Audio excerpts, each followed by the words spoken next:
안녕하세요. 운동 이야기의 김교수입니다. 자, 지난 영상에서 질문을 주셨던 히히히님의 세 번째 영상을 준비를 했습니다.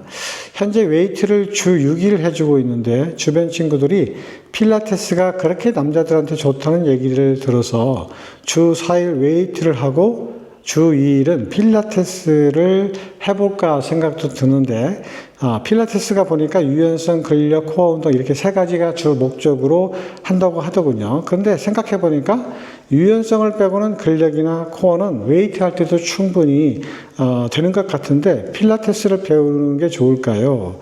필라테스 자체가 효과가 검증되고 좋은 운동인지 웨이트만 그냥 하는 게 좋을 건지 고민이 된다고 이렇게 얘기를 하셨습니다.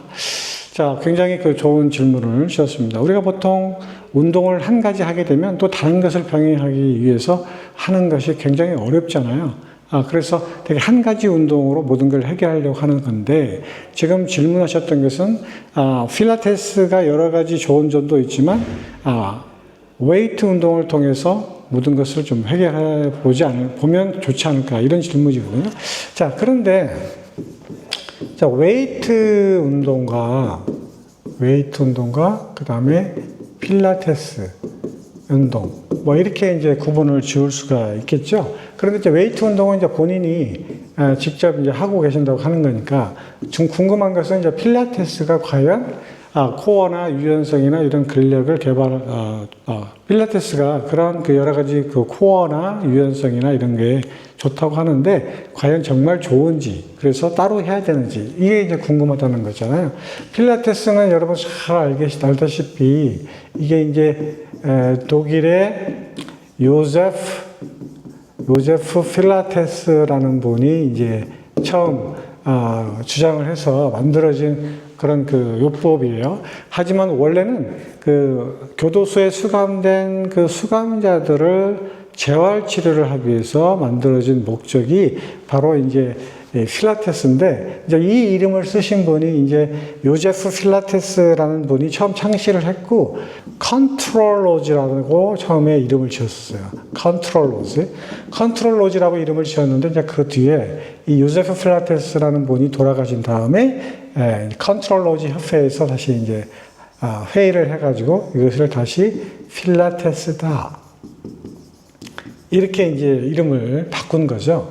자, 이런 것들이 사실은 이제 유럽에서 서서히 유행을 하기 시작하다가 미국에 넘어갔는데 미국의 유명한 게리 박사라는 분이 이걸 이제 무용인들한테 이제 접목을 시킨 거예요. 그래서 무용인들의 재활 치료를 목적으로 이 필라테스를 이제 활용을 했고 그러다가 이게 이제 정형외과 의사들한테도 소개가 되어서 정형외과 의사들이 어떤 재활을 목적으로 치료를 하기 시작한 것이 이제 필라테스인데 그게 이제 우리나라에서는 어떤 코어 근육을 강화시키는 하나의 엑서사이즈의 개념으로 이제 도입돼서 지금 우리나라에 굉장히 많은 필라테스가 지금 개설이 되었고 인기를 많이 끌고 있는 운동 방법 중에 하나죠. 자, 그래서 필라테스라고 하는 것은 어떤 목적이냐면 사실은 재활을 목적으로 사용됐던 운동 방법이다. 이렇게 생각하시면 돼요. 치료법이죠. 따라서 일반적인 웨이트 운동이나 유산소 운동에서 다루어질 수 없는 그런 코어의 머슬을 강화시키는데 굉장히 중요한 역할을 한다고 해서 각광을 받기 시작한 거죠. 사실 일반적인 운동도 물론 재활이 가능하겠지만 더 전문적으로 얘기를 한다면 이 필라테스는 주로 어디냐면 척추나 관절과 관련된 재활을 목적으로 하는 그런 운동이거든요. 그래서 척추나 관절을 중심적으로 이루어지는 운동은 재활은 다 뭐에 의해서 영향을 받냐면 이 코어 근육에 영향을 미친다. 이렇게 얘기를 할 수가 있습니다. 따라서 웨이트 트레이닝에서는 보충할 수 없는 코어 근육을 강화시키는 운동으로서 굉장히 좋은 그런 운동이 필라테스 운동이에요. 따라서 필라테스 운동은 매트 운동이 있고 그 다음에 여러 가지 필라테스 기구를 사용하는 그런 운동들이 있잖아요. 그래서 약간의 효과가 다르지만 어떤 코어의 근육을 발달시키기 위해서는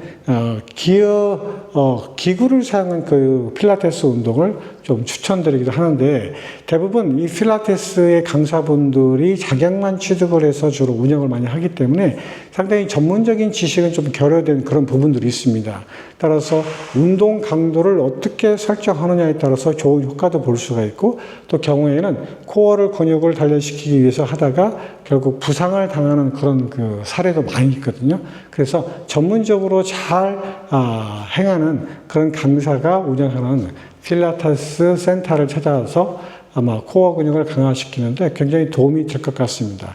그래서 하시는 운동과 필라를 병행해서 하신다고 하면 운동의 효과를 극대화시킬 수 있는 좋은 방법이 될 거라고 생각이 되네요. 자, 오늘 희희님께서 궁금하셨던 웨이트 운동과 필라테스를 과연 병행해서 해야 될지 아니면 한 가지만 해야 될지 거기에 대해 궁금하셨는데 거기에 답변을 영상으로 말씀을 드렸습니다. 자, 저는 다음 영상에서 다시 찾아뵙도록 하겠습니다. 감사합니다.